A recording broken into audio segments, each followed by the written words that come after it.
Hi, it's Steve. Today we'd like to show you how to change the control knob on your front load washer. It's a really easy repair. Let me show you how we do it. Now to do this repair, we'll first need to remove the old knob if it's still in place.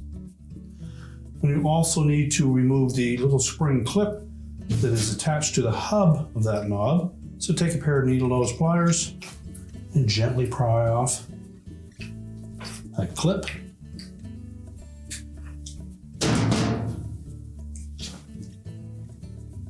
You can discard the old knob.